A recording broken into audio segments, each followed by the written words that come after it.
ကိုရွေးချယ်ထားတဲ့နိုင်ငံတွေကိုစိတ်ပင်ပန်းလူပင်ပန်းသက်သာစွာသွားဖို့အတွက်လား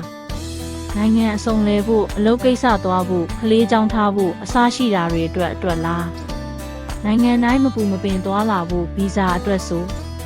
ကျွန်တော်စီမှာထိုင်းမလေးရှားတရုတ်တူရကီထိုင်ဝမ်ဂျပန်ကိုရီးယားအစရှိတဲ့နိုင်ငံတွေအတွက်ဗီဇာပြုလုပ်လို့ရပါပြီ